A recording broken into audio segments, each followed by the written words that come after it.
Entonces, como les decía, el tema que nosotros vamos a empezar a ver hoy es reacciones en disolución acuosa. La mayoría de las reacciones químicas ocurren en disolución. Generalmente nosotros no ponemos dos óleos, excepto que hagamos una aleación a que reaccionen. Generalmente las reacciones ocurren en disolución.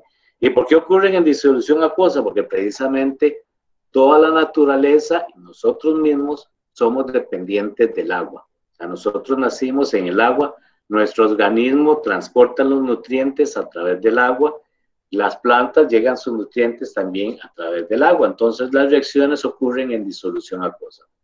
Entonces, lo primero es que una disolución es una mezcla homogénea de dos o más sustancias.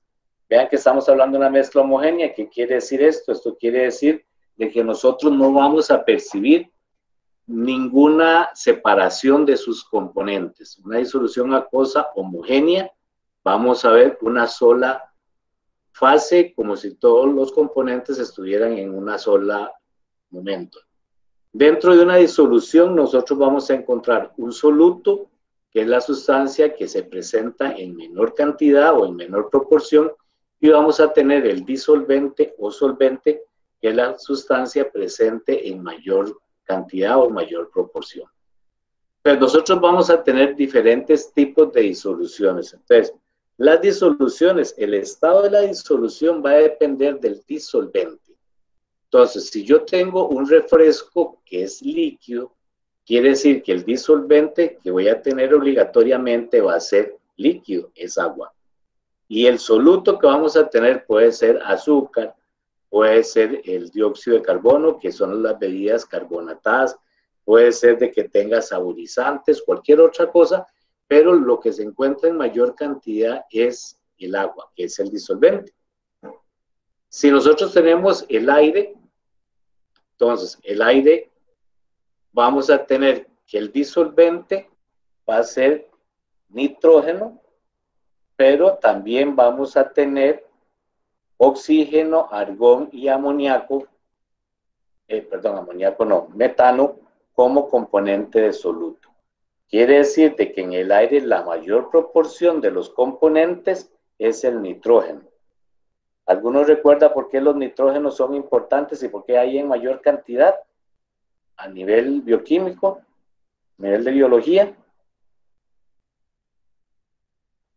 No. Okay.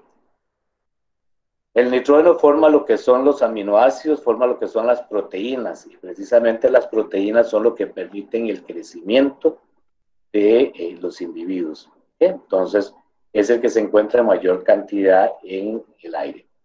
Si tenemos una disolución como la soldadura, que es sólido, entonces quiere decir de que lo que estamos hablando es que para que sea sólido, el disolvente, en este caso es plomo, y el soluto es estaño. En estos dos casos, como el disolvente es sólido, el soluto es sólido, la disolución es sólida.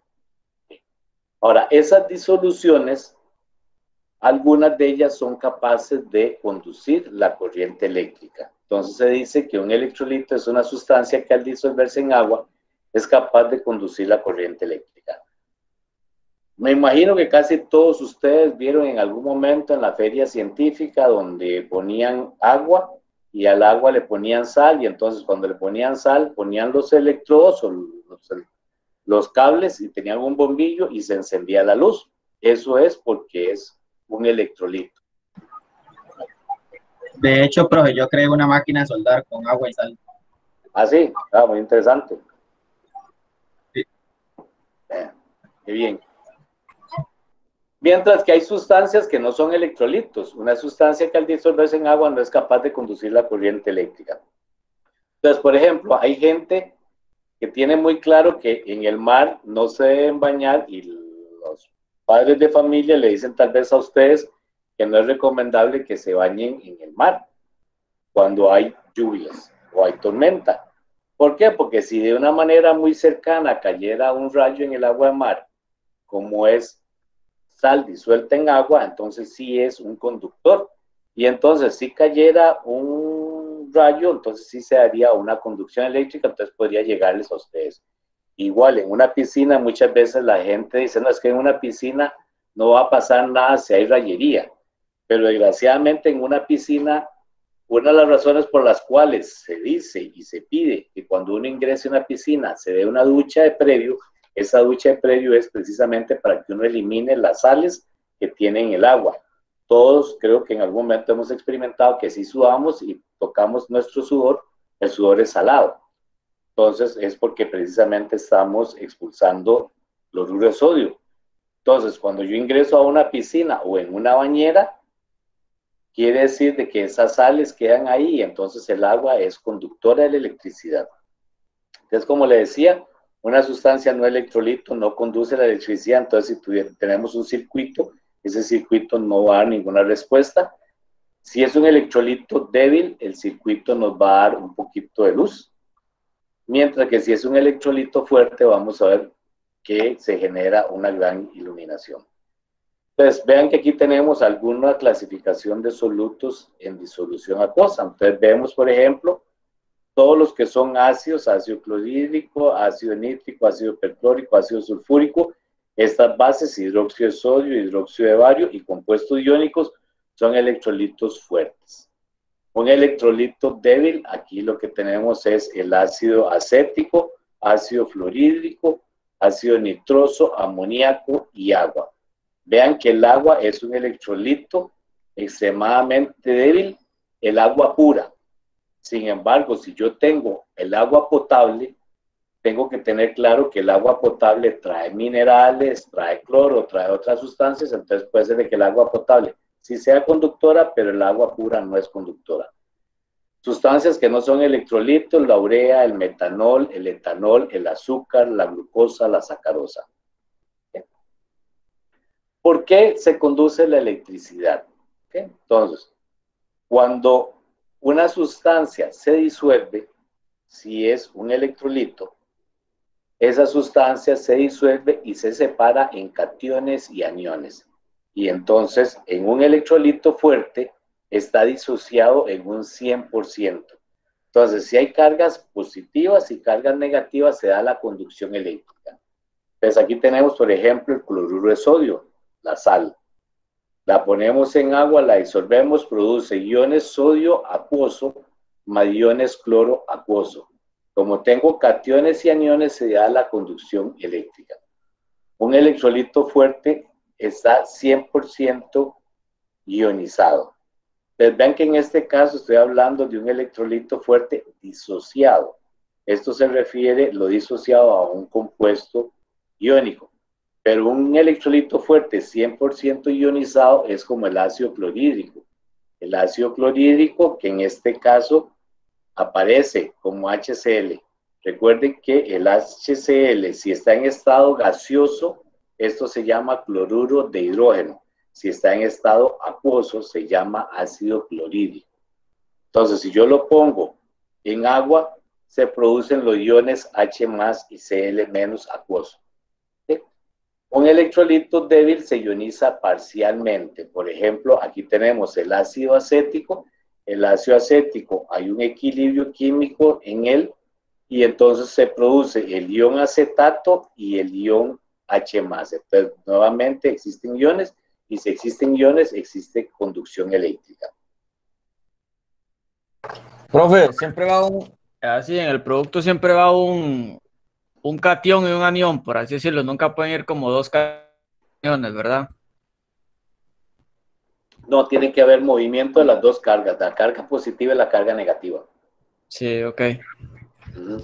Gracias. Okay. Aquí, que esta doble flecha significa que es una reacción reversible. La reacción puede ocurrir en varias direcciones simultáneamente. Entonces, en el tema de equilibrio químico se ve lo que es la reversibilidad. El ácido acético es un electrolito débil porque su ionización en agua es parcial. ¿Sí? Una fusión. Se incorpora al agua. Ok, entonces vea, eso que estábamos hablando se llama hidratación. Es el proceso por el cual un ion es rodeado por moléculas de agua orientadas de una manera específica. Entonces, vimos que la sal eran iones sodio y iones cloruro. Entonces, los iones sodio, cada ion sodio queda rodeado todo de agua. Y cada ion cloro queda todo rodeado de agua. Entonces, como todo queda rodeado de agua, nosotros no lo vemos, porque el agua los está tapando. Y esas partículas son sumamente pequeñas. Entonces, como son sumamente pequeñas, no las podemos percibir. Pero si nosotros ponemos a evaporar el agua del mar, esta agua empieza a evaporarse y entonces al último queda el catión y queda el anión y entonces se vuelve a formar la sal. ¿Un no electrolito conduce la electricidad? No. No, profe. ¿Por qué no conduce la electricidad? Porque no hay cationes ni aniones. ¿Sí? Entonces, por ejemplo, esto es el azúcar. Esta es la glucosa. Ustedes toman azúcar y la disuelven en agua. En uno de los laboratorios, creo que el de la próxima semana, se va a hacer este tema. Ustedes toman el azúcar, se disuelve en agua y el azúcar se disuelve, queda en solución acuosa, pero no conduce la electricidad. ¿Por qué no puede conducir la electricidad? Porque no hay iones. Para que se diera, tendrían que haber iones. Entonces, clasificación de los solutos en disolución acuosa. Entonces, vean que todos estos casos que tenemos aquí, estos son los que se conocen como ácidos fuertes. Se separan en H+, Cl-, H+, NO3-, H+, ClO4-, H+, SO4-2-. Las bases sodio más o H-, bario 2 más o H-. Estos electrolitos débiles, el ácido acético, entonces se forma el acetato CH3COO menos H+, H+, F-, H+, NO2 menos, NH3 se forma NH4 más o H menos, y el H2O dice que el agua es un electrolito extremadamente débil.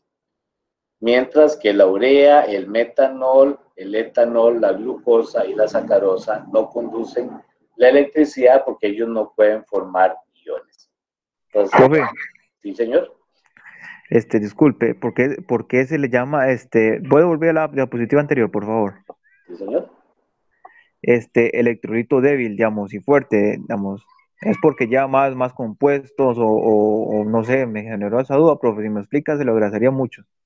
No, no es que llevan más compuestos, es que la química es una ciencia experimental. Entonces, muchas de las cosas son algo que ocurren en la naturaleza y encontramos una explicación para que eso se pueda explicar. Entonces, resulta que en la naturaleza yo tomo el ácido acético y el ácido acético, yo lo pongo en agua y le formo un circuito eléctrico y entonces la luz apenas se conduce. Ya después, cuando nosotros empezamos a evaluar lo que es el equilibrio químico, entonces nos vamos a dar cuenta que la ionización del ácido acético es menos del 5%.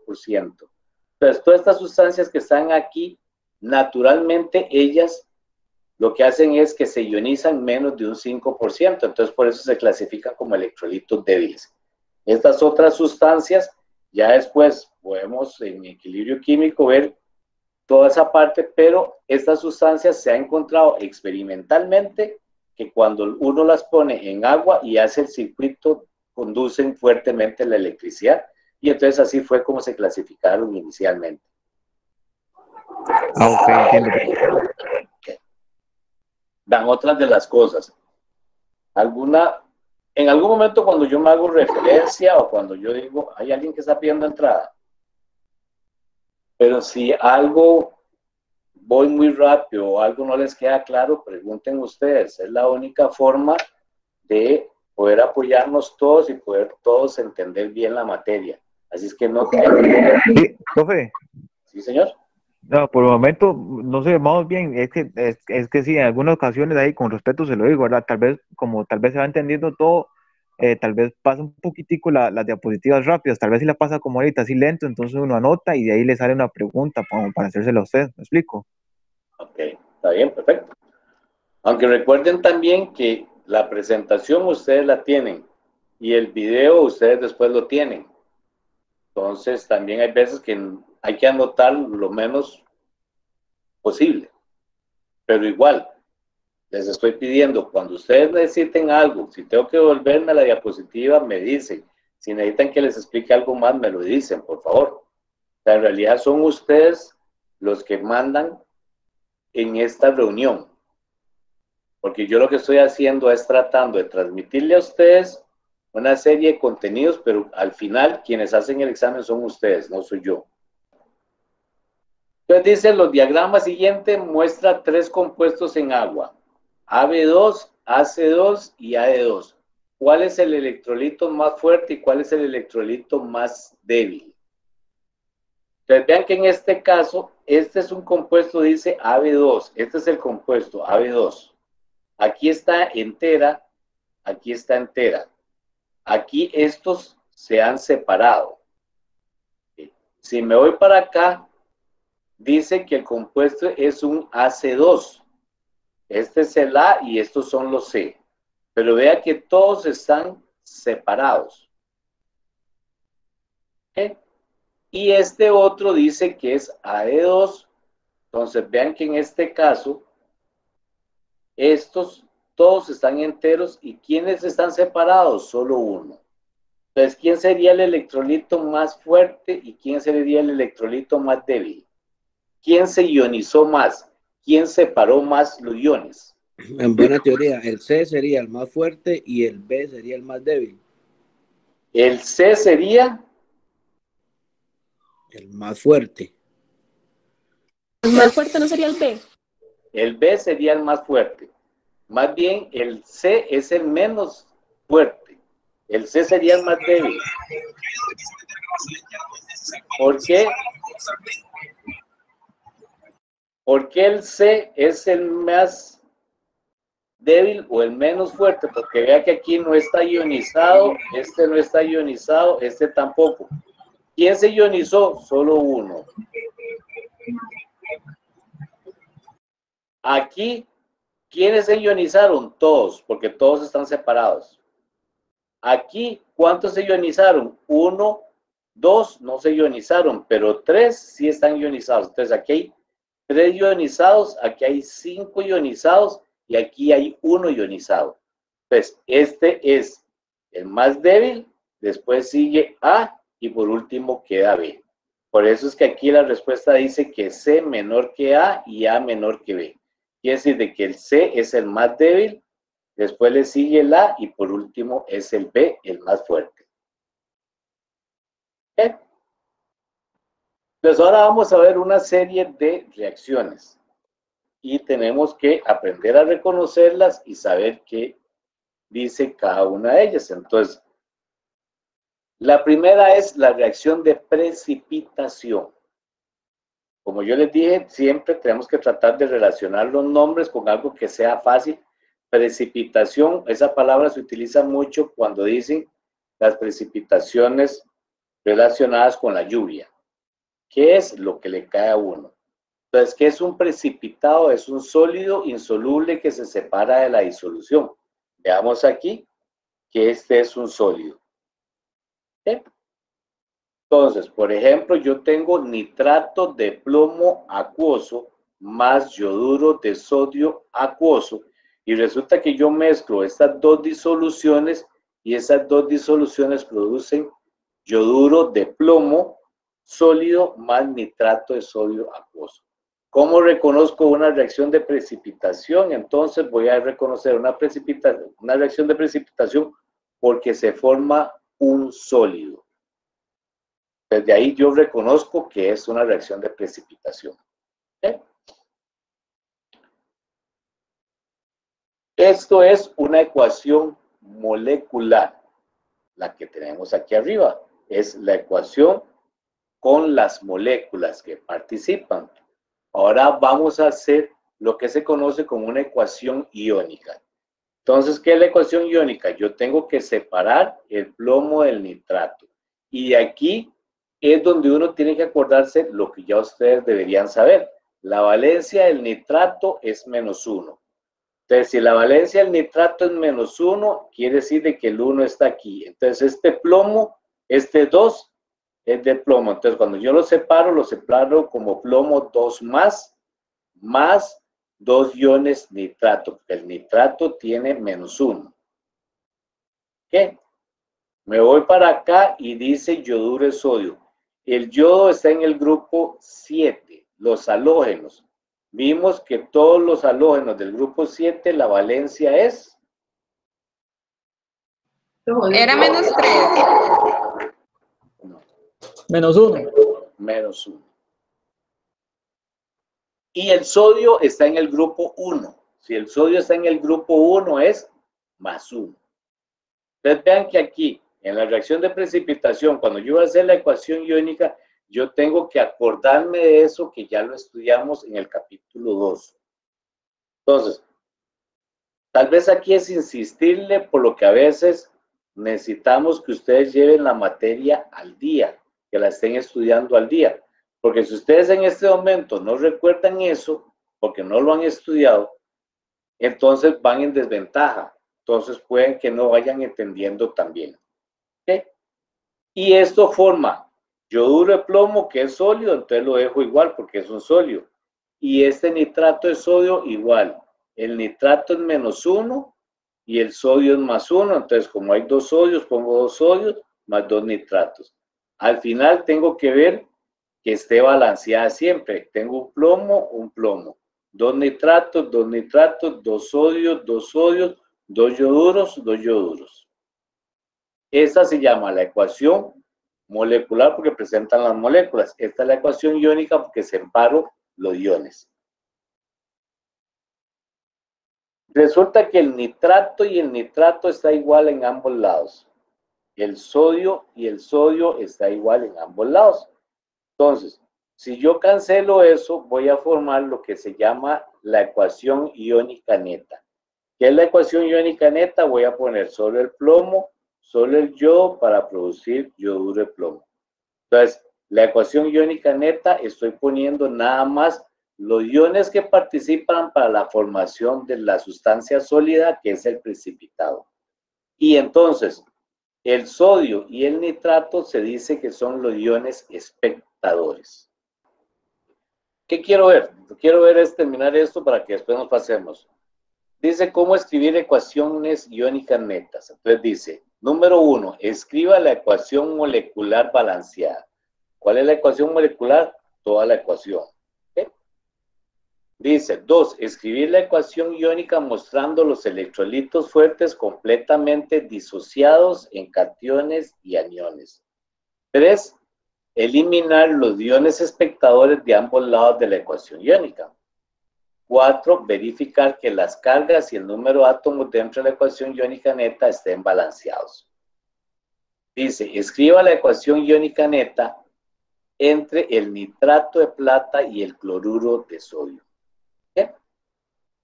Entonces, la ecuación molecular le están diciendo nitrato de plata, cloruro de sodio. Se forma cloruro de sodio sólido más nitrato de sodio. Esto se llama la ecuación molecular. Están todas las especies presentadas como moléculas. ¿Qué son las moléculas? Las moléculas son conjunto o unión de 2 o más átomos. Entonces aquí todos están unidos. ¿Sí? Entonces, esa es la ecuación molecular. La ecuación iónica, el nitrato de plata lo separo en iones. Plata más, nitrato menos. Estoy separando los iones. El cloruro de sodio lo separo en iones. Sodio, cloro. El cloruro de plata no lo separo porque él está en estado sólido. ¿Sí? El nitrato de sodio, sodio, nitrato. Estoy separándolo todo en iones. Entonces, esta es la ecuación iónica, mostrando los electrolitos, o sea, las sustancias que se ionizaron. Resulta que si yo cancelo los nitratos porque están en ambos lados, el sodio porque está en ambos lados, a lo último me queda plata más, cloruro menos, formando cloruro de plata sólido. Y entonces esta es la ecuación iónica neta. La ecuación iónica neta es los iones que forman el precipitado. ¿Okay? Y entonces, para lo que quería pasarme a la tabla Excel es precisamente por esto. Entonces, ¿Cómo sé yo cuando se forman un precipitado y cuando no se forman un precipitado? Porque al último a mí lo que me van a dar son reacciones químicas y entonces yo necesito saber si forman precipitados o no. Y entonces existe una tabla. Entonces esta tabla es las reglas de solubilidad para compuestos iónicos comunes en agua. Entonces dice que la solubilidad es la máxima cantidad de solutos gramos que pueden disolverse en 100 mililitros de agua a una temperatura A. Entonces dice que todos estos compuestos son solubles, con estas excepciones. Entonces, compuestos que tienen iones de metales alcalinos, litio, sodio, potasio, rubidio, cesio, el ion amonio, los nitratos, los bicarbonatos y los cloratos, todos los compuestos de estos son solubles. Todos los halogenuros, cloruro, bromuro y yoduro son solubles. Los que no son solubles son plata, mercurio y plomo 2. Todos los sulfatos son solubles excepto plata, calcio, estroncio, bario, mercurio y plomo. Todos los que están aquí son insolubles. Todos los carbonatos, fosfatos, bromatos, sulfuros y hidróxidos son solubles. ¿Cuáles son las excepciones? Compuestos que contienen iones de metales alcalinos y el ion amonio. Y en el caso de los hidróxidos, los compuestos que contienen iones de metales alcalinos y el bario. Entonces, esta regla de solubilidad es la que nos sirve y necesitamos hacer uso de ella para resolver problemas que tienen que ver con este tema. Acuoso. Y esto me va a formar sulfato de bario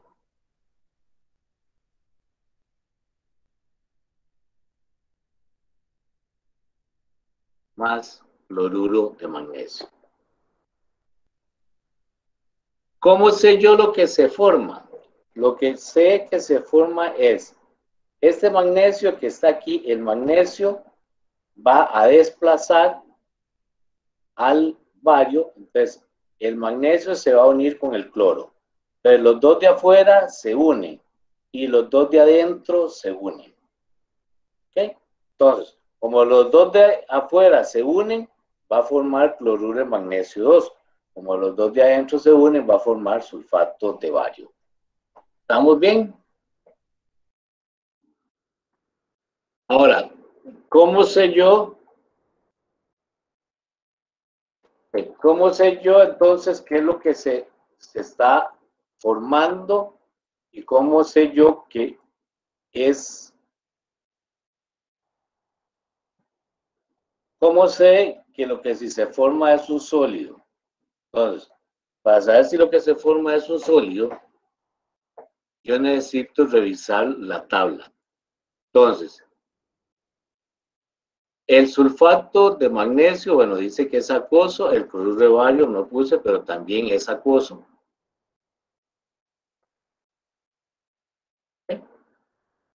Ahora, se forma sulfato de bario. ¿Es acuoso o es sólido? Entonces, aquí es donde tengo que revisar la tabla. Entonces, la tabla dice que todos los sulfatos son solubles. Vean que aquí dice, todos los sulfatos son solubles, excepto plata, calcio, estroncio, bario, mercurio y plomo. Entonces, ¿ese sulfato de bario es soluble o no? No. Entonces, este sulfato de bario no, profe, va a ser sólido. Ahora, el cloruro de magnesio, reviso aquí, me voy. Los halogenuros, cloro, bromo y yodo, dice que todos son solubles excepto plata, mercurio y plomo. Quiere decir de que no está ahí, entonces ese es soluble. Entonces este cloruro de magnesio, esta sería la ecuación molecular. Tengo que revisar siempre que la ecuación esté balanceada. Un magnesio, un sulfato, un bario, dos cloros. Ahora, el sulfato de magnesio, ¿cuáles son los iones del sulfato de magnesio? Magnesio 2 más. ¿Por qué sé que es magnesio 2 más? Porque el magnesio está en el grupo 2. Y si está en el grupo 2, la valencia es 2. Ahora, el grupo sulfato, ¿cuál valencia va a tener? La valencia del sulfato. Menos 2. Menos 2. ¿Ok? Entonces, la valencia del sulfato es menos 2. Ahora, el cloruro de bario, ¿cuáles serían los iones del cloruro de bario? El bario, ¿cuál sería la valencia? Más 2. Más 2. La valencia del bario sería más 2. Vamos a ponerle. Voy a ponerle 2 más porque más 2 no me pone el más. ¿Ok? El cloro, ¿cuál sería la valencia del cloro? Menos 1. Menos 1. ¿Okay? La valencia del cloro es menos 1. Pero, ¿cuántos cloros tengo?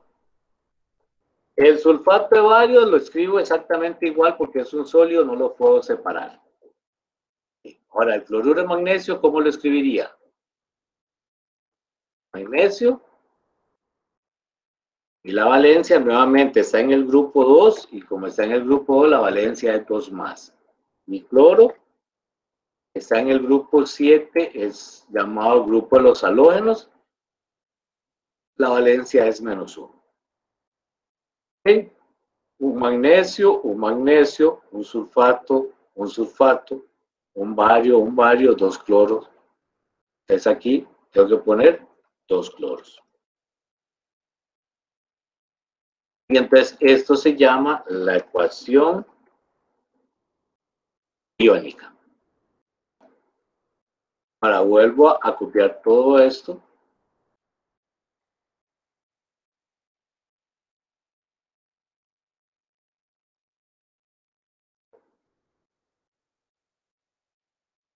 Aquí la tengo como ecuación iónica, entonces ahora ese magnesio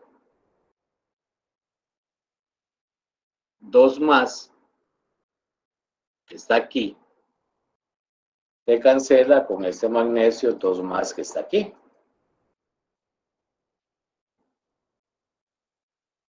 Este cloruro que está aquí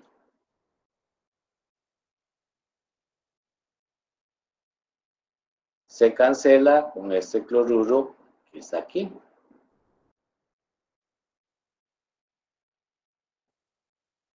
Aquí hay magnesio 2 más, aquí hay magnesio 2 más, aquí hay cloruro menos, aquí hay cloruro menos. Y entonces a lo último me queda el ion sulfato. Profe. Sí, señor. Por así decirlo, digamos, cancela los que son iguales. Sí, claro, cancela los que son iguales, exactamente, sí. Esa es la idea. Ok. Y entonces queda sulfato 2 menos, bario 2 más, sulfato de bario. ¿Sí? Entonces, esto se llama ecuación iónica neta. Profe, Sí, bueno. digamos, como hay 2 cloros, eso no afecta, siempre va a ser menos 1. No, entre más cloros haya, no se van sumando eso, es siempre menos 1, no importa la cantidad que haya. Sí, no importa la cantidad que haya.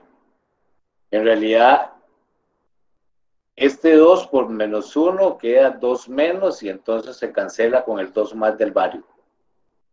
Pero siempre va a ser menos 1, hayan 5, 6 o 7. ¿Está bien?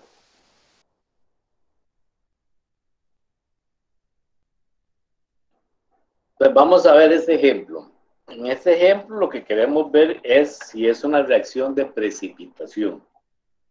Entonces, una reacción de precipitación voy a tener 2 reactivos. Los 2 reactivos están en disolución acuosa, por eso es que se pone AC. AC lo que significa es acuoso. Y entonces yo necesito saber si estas dos disoluciones, cuando se unen, van a producir un precipitado, o sea, una sustancia sólida. Entonces, el primer elemento se mezcla con el segundo y el segundo se mezcla con el primero. De manera que el H2 con OH lo que produce es agua. Si yo sumo H más OH, me da agua. Por otro lado, el calcio y el sulfato van a formar sulfato de calcio. Necesito saber si el sulfato de calcio es un precipitado. ¿Es un precipitado el sulfato de calcio? Busco la tabla. ¿Qué dice la tabla? Dice que los sulfatos todos son solubles. Pero ¿cuáles son las excepciones de los sulfatos? Plata, calcio, estroncio, bario, mercurio, plomo. El calcio es una excepción. Quiere decir de que si bien es cierto, todos los sulfatos son solubles, estos que están aquí no son solubles. O sea, quiere decir de que esos formarían sólido. Entonces, el sulfato de calcio va a ser un sólido. Ahora, esto sería la ecuación molecular. Pero para que sea la ecuación molecular, primero que nada necesito saber si está balanceada, ¿verdad? Entonces, si veo, tengo 2 hidrógenos más 2 aquí, tengo 4. Y aquí tengo 2. Entonces, para balancearlo, necesito poner adelante un 2. Hicimos balanceo. 2 hidrógenos más 2 hidrógenos son 4. Como aquí hay 2, tengo que poner unos 2 adelante para que 2 por 2 son 4. Hay un sulfato, aquí hay un sulfato. Hay un calcio, aquí hay un calcio. Hay 2 oxígenos y aquí hay 2 por 1, 2 oxígenos. Entonces, esta es la ecuación molecular. Ahora necesito hacer la ecuación iónica. Pues para hacer la ecuación iónica necesito separar las sustancias en sus iones. Entonces quiere decir de que el ácido sulfúrico se va a separar en ¿qué iones? El ácido sulfúrico.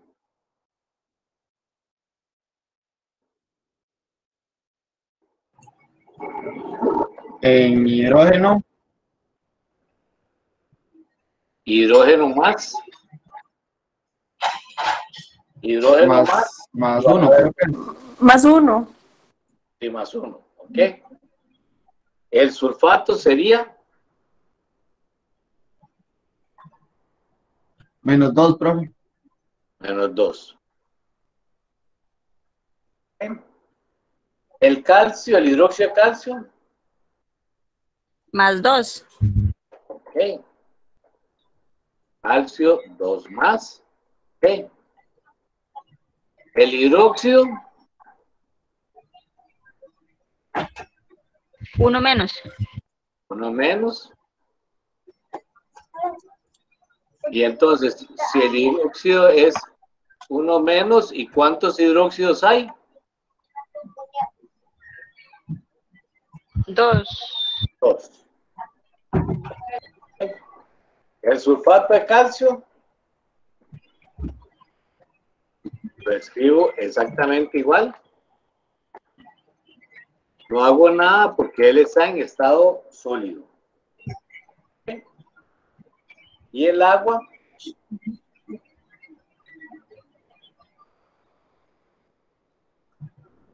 la separo en ¿qué más?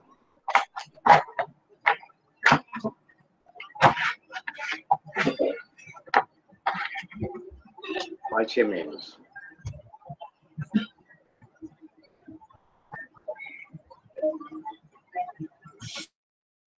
Profe, ¿no es cierto que ahí en hidrógeno tenía que ir un 2? Señor.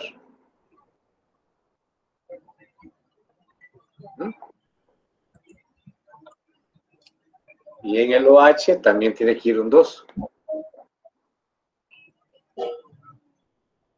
Pues una vez que hago eso, tengo el hidrógeno. Este hidrógeno se cancela con este hidrógeno. Este OH se cancela con este OH.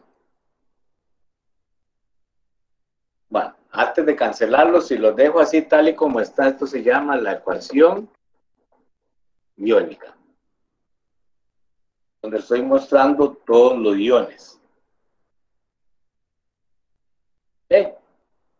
Pero este H con este H se cancela, el OH se cancela con el OH, entonces a lo último me va a quedar este sulfato.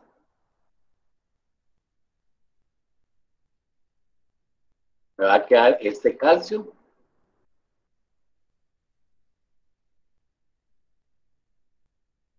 Y me va a quedar este sulfato de calcio sólido. Y entonces resulta que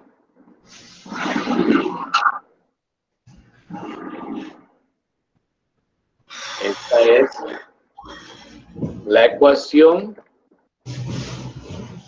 iónica neta. Sí. No está mojada, ¿Estamos bien? Ok. Pues no sé qué parte necesita que explique. Pero cuando íbamos a la ecuación iónica, profe, empezando la ecuación iónica. Ajá. Ya íbamos, ajá, y empezando la ecuación iónica. La ecuación iónica. Para hacer la ecuación iónica tengo que separar las sustancias en sus iones. El ácido sulfúrico, para separarlo en sus iones, es H más 2, porque hay 2, más sulfato 2 menos, porque el sulfato es 2 menos. Entonces ya separé el ácido.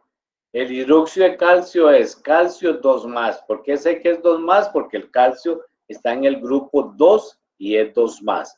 Si no lo recuerdo también, por nomenclatura, este 2 viene del calcio y el 1 el hidróxido es el que va para abajo. El caso del sulfato, el sulfato tiene una valencia 2 menos, por eso es que el 2 va para acá, el hidrógeno es más 1 y por eso es que aquí queda sulfato con 1. Entonces separé el hidróxido de calcio. El sulfato de calcio no lo puedo separar porque es sólido. Separo únicamente los que están como disoluciones y que se ionizan. Y el agua la puedo separar en H más o H menos. ¿Okay? Cuando hago esto, eso se llama la ecuación iónica. Estoy poniendo las especies en sus iones más el sulfato, lo dejo por aparte. Si es posible, traten de tener siempre el micrófono apagado y lo encienden cuando van a hablar, tal vez. Y se llama iónica porque están en sus iónicos. Pero este H más se cancela con este H más, el OH menos se cancela con el OH menos, y entonces la ecuación iónica neta, lo último es los iones que forman el precipitado. En realidad esa es la ecuación iónica, van a ser los dos iones que forman el precipitado. ¿Okay? Ahora sí, profe. ¿Estamos bien?